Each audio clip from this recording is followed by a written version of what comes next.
तो देखिए बच्चों, पिछली वीडियो में हम क्वेश्चंस कर रहे थे, न्यूमेरिकल्स कर रहे थे। ये न्यूमेरिकल भी कर लेते हैं, स्फेरिकल मिरर का ही है। क्या बोला गया है? When an object is placed at a distance 60 metre from diverging mirror. यहाँ पे बच्चों डाइवर्जिंग मिरर से क्या मतलब है? डाइवर्जिंग मिरर, डाइवर्जिंग मिरर का मतलब आपका कॉन्वेक्स मिरर है ना। कॉन्वेक्स ही तो डाइवर्ज करता है और कॉनकेव कन्वर्ज करता है। तो इसका मतलब कॉन्वेक्स मिरर के लिए हमें ये न्यूमेरिकल सॉल्व करना है। तो 60 मीटर ऑब्जेक्ट डिस्टेंस है। तो ये जो डाइवर्जिंग मिरर है या कॉन्वेक्स मिरर है, ये कितना मैग्निफिकेशन प्रोड्यूस करता है? 0.5। अगर आप इसको 60 सेंटीमीटर पे ऑब्जेक्ट रखते हो तो फिर आपसे क्वेश्चन पूछा गया है कि where should the object be placed to get a magnification of 1/3। तो आपको वो ऑब्जेक्ट कहाँ रखना चाहिए? ऑब्जेक्ट डिस्टेंस क्या होनी चाहिए ताकि आपको मैग्निफिकेशन जो है 1/3 मिले, 1/2 की बजाय, है ना। तो मेरे ख्याल से क्वेश्चन तो क्लियर होगा। आप सॉल्यूशन देखिए। पहले भाई केस नंबर 1, जब मैग्निफिकेशन कितना है बेटा? 1/2 है ना। तो केस 1 के लिए सॉल्व करते हैं। फिर केस 2 में देखेंगे मैग्निफिकेशन 1/3 करना होगा। तो केस 1 में ऑब्जेक्ट डिस्टेंस कितनी है बेटा? ऑब्जेक्ट है, रियल ऑब्जेक्ट है तो -60 सेंटीमीटर। देखो साइन कन्वेंशन लेना है बेटा, है ना। फॉर्मूला लगाएंगे तो साइन कन्वेंशन लेना पड़ेगा। तो यू की वैल्यू जो है वो -60 सेंटीमीटर। अच्छा, इसकी फोकल लेंथ तो दी नहीं क्वेश्चन में, तो पहले तो फोकल लेंथ निकालो फिर आप चीजें निकाल पाओगे। हाँ, लेकिन दिया हमें क्या है? Magnification which is equals to 0.5। 0.5 magnification है तो मैग्निफिकेशन का एक फॉर्मूला होता है बेटा, यू वी के टर्म्स में, याद होगा आपको, -u/v, है ना। तो यहाँ से देखो v की वैल्यू भी आ जाएगी कितनी? -0.5, 0.5 सॉरी मैंने उल्टा लिख दिया है। v की वैल्यू निकालनी है ना। इसको थोड़ा सा यहाँ से इरेज कर लेते हैं और यहाँ से आप लिख लोगे कितना बेटा? v is equals to -u/0.5। देखो 0.5 नीचे लाओगे, v उधर ले जाओगे तो v की वैल्यू यही आएगी ना भाई। मेरे ख्याल से इसमें तो कोई दिक्कत है नहीं। एक सेकंड बच्चों, मैंने यहाँ पे फॉर्मूला गलत लिख दिया है ना, इसलिए गड़बड़ हो गई। फॉर्मूला ही गलत लिख दिया था मैंने। मैग्निफिकेशन का फॉर्मूला होता है -v/u, है ना। आपको याद होगा मैग्निफिकेशन का फॉर्मूला होता है -v/u। This is the correct formula. तो v की वैल्यू जो है वो हो जाएगा, u उधर जाएगा, माइनस साइन जाएगा तो -0.5 × u। अच्छा बेटा, u की वैल्यू पुट कर दो तो -0.5, u की वैल्यू -60 साइन कन्वेंशन के साथ। तो 0.5 होता है 1/2। 60 से कैंसिल तो 30 बचेगा, माइनस माइनस प्लस। तो v की वैल्यू हो जाएगी 30। तो 30 centimetre is the image distance from the converging mirror. देखो इमेज डिस्टेंस आ गई। अब आपके पास ऑब्जेक्ट डिस्टेंस भी है, इमेज डिस्टेंस भी है, फोकल लेंथ नहीं पता तो फोकल लेंथ निकाल लो। आप यहाँ पे अब क्या अप्लाई करेंगे? Mirror formula. तो 1/v + 1/u is equals to 1/f, यही होता है ना बेटा फॉर्मूला। तो 1/f is equals to 1/v। तो 1/v जो है बेटा वो है 30। और माइनस लिखेंगे, u की जगह आप -60 डालोगे तो यहाँ माइनस साइन आएगा तो -1/60। यहाँ प्लस था तो -60 रखा तो माइनस बाहर आ गया, है ना। और इसका एलसीएम लोगे तो 60 ही आना है। तो ये हो जाएगा 2 टाइम्स -1 टाइम्स। तो ये आ जाएगा बेटा 1/60। तो this is the focal length, focal length. अब इसका रेसिप्रोकल करना पड़ेगा तो focal length becomes 60 centimetre. Reciprocal करोगे तो फोकल लेंथ आ जाएगी। तो देखो आपने क्या किया बच्चों, जो आपका डाइवर्जिंग मिरर है उसका फोकल लेंथ निकाल दिया। अब फोकल लेंथ निकाल दिया है तो इसके बाद कोई दिक्कत ही नहीं है। अब केस नंबर 2 पे आते हैं, हमें ऑब्जेक्ट डिस्टेंस निकालना है। तो केस नंबर 2 में आपसे बोल रहा है, गिवन है क्या बच्चों? देखो फोकल लेंथ तो वही रहेगी क्योंकि मिरर चेंज नहीं हुआ है। और डाइवर्जिंग मिरर का फोकल लेंथ पॉजिटिव होता है ना, तो आया भी पॉजिटिव है देखो आपके सामने। और यू जो है वो हमें निकालना है। अगर आपका मैग्निफिकेशन कितना प्रोड्यूस करना है बेटा? 1/3, है ना। तो ये हमें निकालना पड़ेगा। अब देखो u निकालने के लिए पहले u और v में रिलेशन लगाना पड़ेगा, तभी आपका काम बनेगा। तो मैग्निफिकेशन को लिख सकते हैं -v/u, है ना। अभी हमने फॉर्मूला देखा था। तो ये 1/3। तो यहाँ से v की वैल्यू हो जाएगी -u/3। देखो v की वैल्यू हो गई बेटा -u/3। अब हम ये वैल्यू फिर से मिरर फॉर्मूले में पुट करते हैं। फिर से मिरर फॉर्मूला अप्लाई करो, 1/v + 1/u is equals to 1/f। तो 1/v की जगह -u/3, तो -1/u/3 और प्लस ये 1/u। और ये कितना हो जाएगा बेटा? 1/60 और इसको सॉल्व करोगे तो ये 3 ऊपर चला जाएगा, तो -3/u, ये +1/u और इक्वल्स टू 1/60। और आप देखो -3 + 1, तो ये -2/u इज इक्वल्स टू 1/60। तो यहाँ से 60 मल्टीप्लाई करो तो u की वैल्यू आ जाएगी -120। तो -120 सेंटीमीटर जो है वो ऑब्जेक्ट डिस्टेंस होना चाहिए। मतलब आपको पोल से कितनी दूरी पे ऑब्जेक्ट रखना पड़ेगा, 120 सेंटीमीटर पे, तब जाके आपको कितना मैग्निफिकेशन प्रोड्यूस होगा बेटा, 1/3 का मैग्निफिकेशन प्रोड्यूस होगा। आई होप आपको समझ में आया होगा कि इस क्वेश्चन को कैसे सॉल्व करना था। नोट कर लीजिए।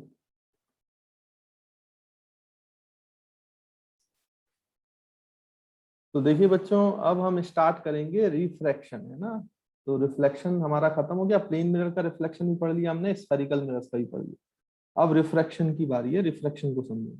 लेकिन रिफ्रैक्शन को समझने से पहले मैं आपको कुछ टर्मिनोलॉजीज बता देता हूँ बेटा। टर्मिनोलॉजीज क्या है, लैम्डा, फ्रीक्वेंसी, वेलोसिटी, ऐसी कुछ बातें होंगी, उनमें रिलेशन, टाइम पीरियड की बात होगी। तो हो सकता है आपने, हालांकि 9th में साउंड चैप्टर में तो था, लेकिन हो सकता है आपको अभी उतना याद ना हो, तो मैं यहाँ पे एक बार एक्सप्लेन कर देता हूँ। अच्छा देखो, आप सिंपल सा यहाँ पे क्या करो कि मैं आपको बोलता हूँ कि आप ऐसे मान लो ये वॉल है, आप घर पे एक्सपेरिमेंट भी कर सकते हो ये है। और ये जो दीवार है, वॉल है, इससे आप एक रोप अटैच कर दो बेटा। क्या अटैच कर दो, रोप। मतलब दीवार से जो है एक रोप का पॉइंट यहाँ पे फिक्स कर दो। मतलब वहां पे अगर कील वगैरह लगी है तो उसमें बांध दो, या हैंगर वगैरह है तो उससे बांध दो, है ना, खिड़की पे बांध दो, जहां पे बांधना। और दूसरा जो फ्री एंड है उसको आप पकड़ लो, और ये जो फ्री एंड है इसको मूव करो बड़ी तेजी से, up and down, up and down move करो बेटा, ऊपर नीचे मूव करो, इसको बहुत तेजी से ऊपर नीचे मूव करो। अगर आपने ऐसा कभी किया होगा अपने जीवन में तो आप देखेंगे कि यहाँ पे इस तरीके की वेव बनेगी। ऐसे देखो बेटा, वेव बनती है, वेव बनती है, वेव बनती है, वेव बनती है। एक्चुअली में वेव है कैसा फिनोमेना, मैं आपको समझाता हूँ। मान लीजिए कि हमारे दो दोस्त हैं, एक का नाम है चिंटू और एक का नाम है पिंटू। ऐसे हमारे दो मित्र हैं, है ना। तो ये हमें यहाँ पे चिंटू और यहाँ पे पिंटू। अब क्या होगा बेटा, ये जो चिंटू और ये पिंटू हैं, मान लीजिए कि चिंटू ने एक बॉल बॉल किसके पास फेंकी, पिंटू के पास, तो पिंटू के पास चली गई भाई। ये जो बॉल है, आपने, चिंटू ने पिंटू के पास फेंकी, तो पिंटू जो है इसको कैच कर लेता है, तो पिंटू के पास बॉल आ गई। अब मैं आपको बोल रहा हूँ कि इस फिनोमिना में क्या क्या चीज ट्रांसफर हुआ है। तो अगर मैं आपसे पूछूं क्या बच्चों मास का ट्रांसफर है, तो आप बोलेंगे यस सर, बॉल में मास होता है, और मास जो है बॉल के साथ, क्योंकि बॉल ट्रांसफर हुई है तो मास का भी ट्रांसफर है। Correct correct. फिर मैं आपसे बोलूं क्या यहाँ पे मोमेंटम का ट्रांसफर है, मोमेंटम का ट्रांसफर है, तो आप बोलोगे यस सर, मोमेंटम भी ट्रांसफर हो रहा है, क्योंकि मास इंटू वेलोसिटी, इसकी वेलोसिटी भी है और ये भी एक जगह से दूसरी जगह जा रहा है, तो मोमेंटम का भी ट्रांसफर है। मैं आपसे बोलूं क्या एनर्जी का ट्रांसफर है, एनर्जी का ट्रांसफर है, तो आपका आंसर होना चाहिए यस सर, एनर्जी का भी ट्रांसफर है। क्यों, क्योंकि इसके पास काइनेटिक एनर्जी है ना, ½ mv²। वेलोसिटी है, मास है, तो ½ mv² काइनेटिक एनर्जी है, और ये काइनेटिक एनर्जी यहाँ ट्रांसफर हो रही है। तभी तो जब आप कैच करते हो तो आपके हाथ में लगता है, आपके हाथ में फोर्स लगता है और डिस्प्लेसमेंट होता है, तो वर्क होता है बॉल के थ्रू। वो बॉल वर्क तभी कर सकती है ना जब उसके पास एनर्जी हो। उसके पास कौन सी एनर्जी होती है, काइनेटिक एनर्जी। यानी एनर्जी का भी ट्रांसफर हुआ है, तो तीनों का ट्रांसफर हुआ है। ये पार्टिकल के साथ होता है बेटा, जो पार्टिकल हैं, जो बॉडीज पार्टिकल हैं, पार्टिकल नेचर को फॉलो करती है। जैसे बॉल एक पार्टिकल है, तो ये पार्टिकल नेचर शो कर रहा है, क्योंकि इसमें तीनों चीजों का ट्रांसफर। ये जो वेव है ये थोड़ा सा पार्टिकल नेचर से अलग होता है। कैसे, मैं आपको समझाता हूँ, आपको क्लियरली समझ में आ जाएगा। देखो अभी तो लॉकडाउन वगैरह चल रहा है, तो ये मान के चलिए कि आपके सिनेमा हॉल्स वगैरह नहीं खुले हैं, टॉकीज नहीं खुले हैं। नहीं तो जैसे अगर हम नॉर्मल डेज की बात करें, जब लॉकडाउन नहीं लगा था, तो ऑब्वियस सी बात है कई लोग पिक्चर देखने जाते थे। तो आपने कई बार, अगर आप कभी गए होंगे तो आपने देखा होगा बेटा, देखा होगा कि यहाँ पे ऐसे टिकट की विंडो होती है ना। सिनेमा हॉल में घुसने से पहले आपको टिकट लेना जरूरी है ना, बिना टिकट के तो आप घुस नहीं जाओगे।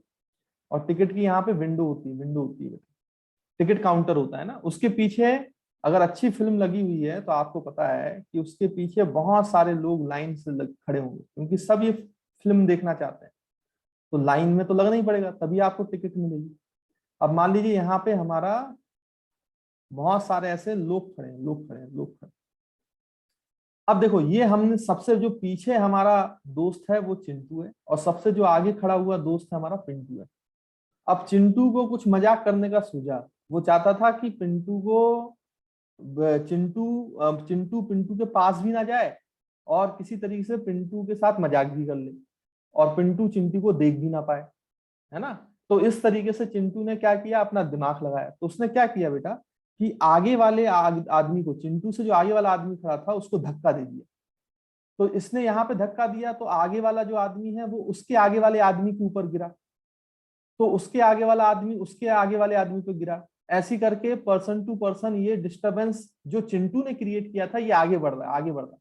देखो, एक के ऊपर एक के ऊपर एक के ऊपर जो मैन है वो गिरते जा रहे हैं। और सबसे लास्ट में आपका कौन सा मैन है बेटा, सबसे काउंटर पे कौन खड़ा है, पिंटू। तो पिंटू को धक्का लगा, और जैसे पिंटू को धक्का लगा ये आगे जाके विंडो से, टिकट काउंटर से टकरा गया, तो बेचारे के सर में चोट आ गई।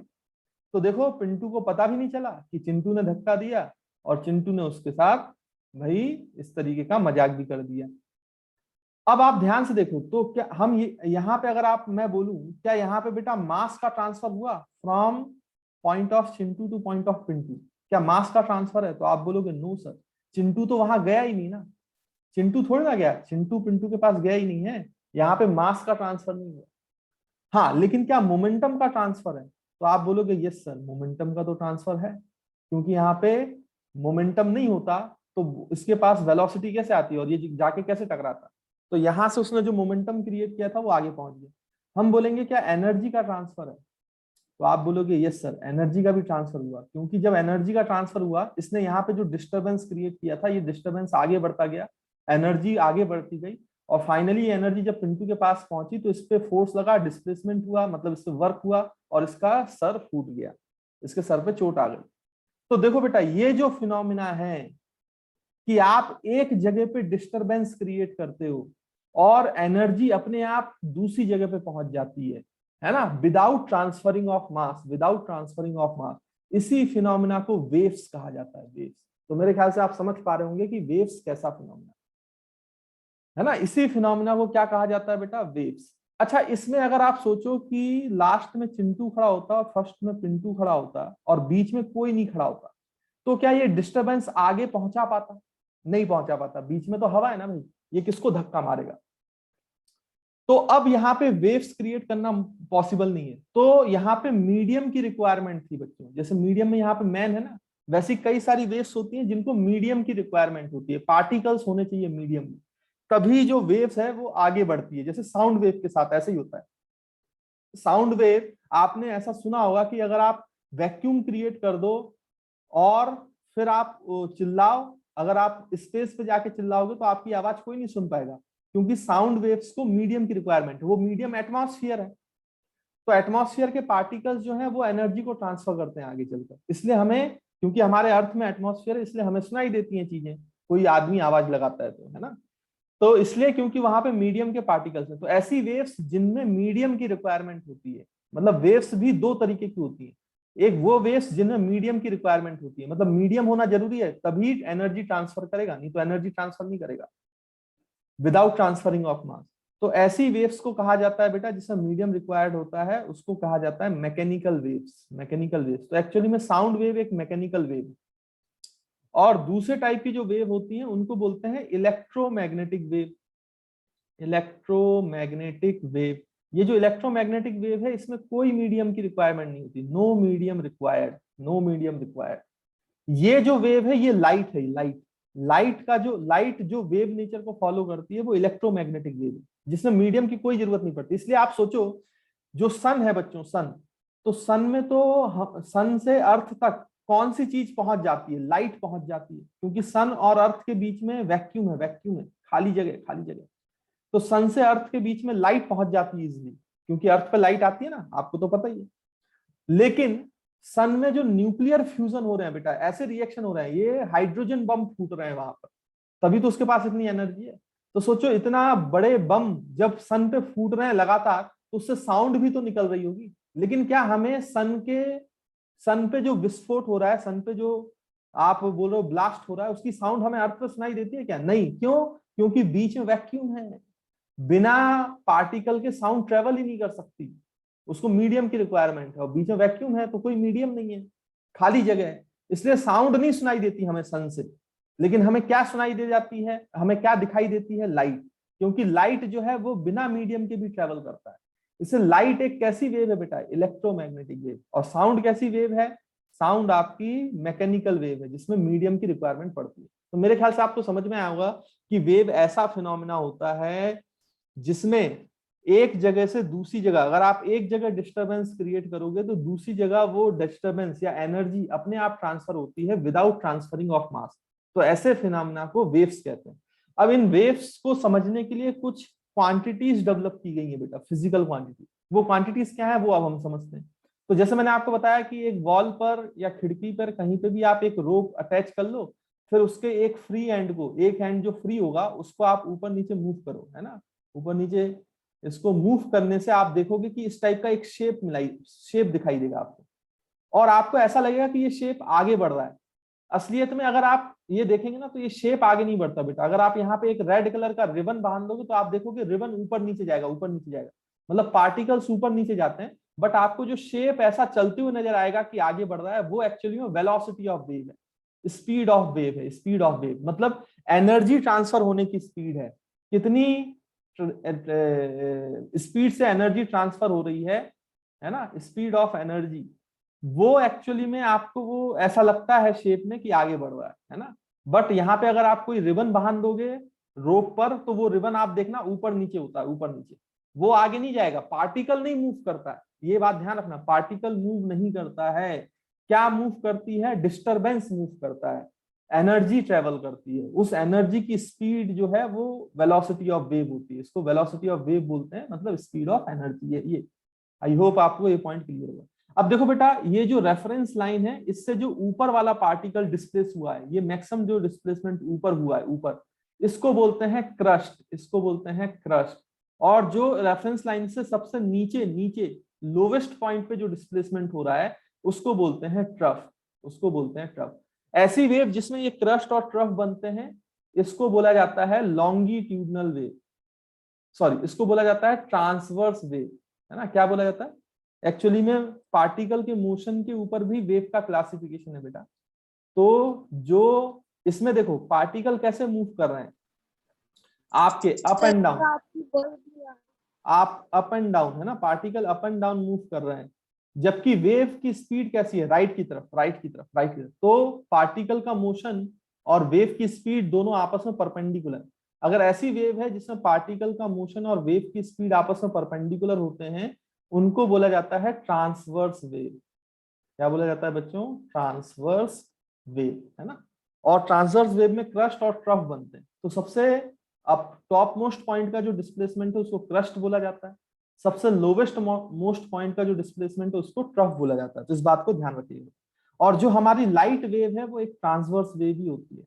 लाइट वेव जो होती है, लाइट जो होती है जिसको हम वेव मान रहे हैं, वो कैसी वेव है बेटा? ट्रांसवर्स वेव, है ना। तो आई होप आपको ये पॉइंट भी अच्छे से क्लियर होगा। अब देखो इसमें देखें बेटा, तो यहाँ पे क्या हुआ है, ये जो वेव बन रही है इसमें क्रस्ट है, फिर ट्रफ है, alternate crest trough, alternate crest trough, crest trough, फिर crest trough, alternate crest trough होते हैं। यानी दो क्रस्ट के बीच में एक ट्रफ होगा और दो ट्रफ के बीच में एक क्रस्ट होगा। देखो आपके सामने। अब आप देखो, क्रस्ट से ट्रफ जाओगे और फिर ट्रफ से क्रस्ट जाओगे, और फिर यहाँ पे देखो आपकी वेव रिपीट करेगी। देखो इस पॉइंट से अगर आप चले तो क्रस्ट से ट्रफ, और फिर जब आप क्रस्ट पे आओगे तो फिर ये वेव अपना शेप रिपीट करेगी, क्रस्ट से ट्रफ और फिर क्रस्ट, फिर देखो अपना वेव ये रिपीट करेगी।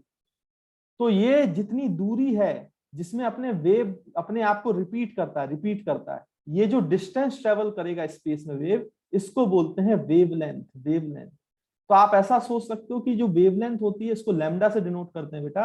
It is the distance between two consecutive crust, दो क्रस्ट के बीच की दूरी, या आप बोलो दो ट्रफ के बीच की दूरी, तो ये भी वेवलेंथ के बराबर है, लैम्डा के बराबर। या आप बोलो distance covered in one cycle. देखो बेटा, जब अपने आप को ये रिपीट करेगा तो दूसरी साइकिल चालू हो जाएगी। तो क्रस्ट से क्रस्ट ये एक साइकिल कहलाएगी, फिर क्रस्ट से क्रस्ट दो साइकिल कहलाएगी, फिर क्रस्ट से क्रस्ट 3 साइकिल कहलाएगी, ऐसे रिपीटेड साइकिल्स चलती जाएंगी। तो एक साइकिल को कवर करने में जो लेंथ कवर होती है उसको वेवलेंथ कहते हैं, वेव की वेवलेंथ कहते हैं, जिसको हम किससे डिनोट करते हैं बेटा, लैम्डा। और ये जो एक वेव को वेवलेंथ कवर करने में जितना टाइम लगता है उसको हम टाइम पीरियड बोलते हैं, capital T, capital T. Time taken to complete one cycle, उसको क्या बोला जाता है बेटा, टाइम पीरियड। तो टाइम पीरियड का मतलब है time taken to complete one cycle. और टाइम पीरियड में एक साइकिल में जितना लेंथ कवर होगा उसको हम क्या बोलेंगे बेटा, वेवलेंथ बोलेंगे। आई होप आपको ये बात क्लियर होगी। यानी टी सेकंड्स लगते हैं, टाइम पीरियड लगता है, तो आपका एक साइकिल कंप्लीट होता है, एक साइकिल, क्रस्ट टू क्रस्ट या ट्रफ टू ट्रफ, है ना, जो भी आप साइकिल मानो। और अगर हमें ये निकालना है कि एक सेकंड में कितनी साइकिल्स है, देखो टी सेकंड्स में वन साइकिल है, तो 1 सेकंड्स में कितनी साइकिल कवर होंगी एक सेकंड में, तो 1/t साइकिल्स। देखो बेटा 1/t साइकिल्स, भाई टी सेकंड में 1 साइकिल है, तो यहाँ पे दोनों जगह टी सेकंड से डिवाइड कर दो, तो ये 1 सेकंड में कितनी साइकिल्स होंगी, 1/t। तो ये जो 1/t साइकिल्स एक सेकंड में, एक सेकंड में जो नंबर ऑफ साइकिल्स होती है उनको बोलते हैं फ्रीक्वेंसी, फ्रीक्वेंसी। इसको हम f से डिनोट करते हैं बेटा, स्मॉल f, है ना। तो फ्रीक्वेंसी क्या चीज है, तो फ्रीक्वेंसी है number of cycles, number of cycles covered covered covered in 1 second. एक सेकंड में जो नंबर ऑफ साइकिल्स कवर्ड होती है उनको फ्रीक्वेंसी बोलते हैं। तो देखो फ्रीक्वेंसी क्या है, एक सेकंड में कितनी साइकिल कवर कर रहे हैं, 1 बाई टाइम पीरियड। तो देखो ये फ्रीक्वेंसी का फॉर्मूला बन गया बेटा, 1 बाई टाइम पीरियड। अच्छा वेवलेंथ तो एक लेंथ है, तो इसकी एसआई यूनिट हो गई मीटर। टाइम पीरियड टाइम है, तो इसकी एसआई यूनिट हो गई सेकंड। और फ्रीक्वेंसी की यूनिट क्या हो जाएगी बेटा, 1 बाई टाइम पीरियड, तो ये हो जाएगा सेकंड इनवर्स। लेकिन सेकंड इनवर्स बोलते नहीं है, एक साइंटिस्ट के नाम पे इसकी यूनिट दी गई है जिसको बोलते हैं हर्ट्स, हर्ट्स। तो hertz is the unit of frequency, frequency की जो यूनिट है वो हर्ट्स है। अगर मैं आपसे बोलूं कि एक पर्टिकुलर वेव की फ्रीक्वेंसी 50 हर्ट्स है, तो इससे आपको ये समझना है कि एक सेकंड में 50 साइकिल है, एक सेकंड में 50 साइकिल, है ना। तो 50 साइकिल उस वेव में एक सेकंड में ट्रेवल कर रही होंगी, इसलिए उसकी फ्रीक्वेंसी जो है 50 हर्ट्ज है। ऐसे जो फ्रीक्वेंसी की वैल्यू है तो वो आपको बताएगा कि एक सेकंड में कितनी साइकिल चल रही है उस वेव में, है ना, तो वो आपको फ्रीक्वेंसी देगा। अच्छा यहाँ पे आप चाहो तो स्पीड की वैल्यू निकाल सकते हो। देखो बेटा स्पीड क्या होता है, distance covered upon time taken. Speed क्या होता है, स्पीड होता है distance covered upon time taken. अब आप खुद देखो बेटा, ये जो वेव है इसकी एक साइकिल, एक साइकिल को कंप्लीट करने में जितना लेंथ, जितना डिस्टेंस कवर होता है उसको वेव लेंथ बोलते हैं, और जितना टाइम लगता है उसको टाइम पीरियड बोलते हैं। तो स्पीड क्या हो जाएगी वेव की, distance covered in 1 cycle that is lambda upon time taken. तो एक साइकिल को जो टाइम लगेगा कवर करने में वो टी टाइम पीरियड है ना, टी से, कैपिटल टी से डिनोट करते हैं। तो देखो यहाँ पे speed v is equal to हो गया लैम्डा बाई टी, और इसको ऐसे भी लिख सकते हो लैम्डा इंटू 1/t। तो 1/t क्या है बेटा, फ्रीक्वेंसी। तो speed of wave can be written as lambda into frequency. Very very important formula. हालांकि 9th क्लास में इससे बेस्ड बहुत न्यूमेरिकल्स भी होते हैं, लेकिन पता नहीं आप लोगों ने किए हैं कि नहीं किए हैं, बट मैंने फॉर्मूला बता दिया। तो हमेशा याद रखना, वेव्स में जो स्पीड, वेव की स्पीड का जो फॉर्मूला होता है, जिस रफ्तार में एनर्जी ट्रांसफर होती है उसकी जो फॉर्मूला होता है वो होता है वेवलेंथ इनटू फ्रीक्वेंसी। याद रखेंगे बेटा, वेवलेंथ मल्टीप्लाइड बाई फ्रीक्वेंसी। तो आई होप आपको वेव्स का कंसेप्ट क्लियर होगा, और ये जो सारी टर्मिनोलॉजीज है वो अच्छे से क्लियर हो गई होंगी। वेवलेंथ क्या होता है, टाइम पीरियड क्या होता है ना, फ्रीक्वेंसी क्या होता है, और वेव स्पीड जो है वो हमेशा लैम्डा मल्टीप्लाइड बाई फ्रीक्वेंसी के बराबर होती है ना, जो भी वेव की वेलोसिटी है। तो आई होप इसमें कोई दिक्कत नहीं है, ये चीज आपको समझ में आई होगी, नोट कर लीजिए।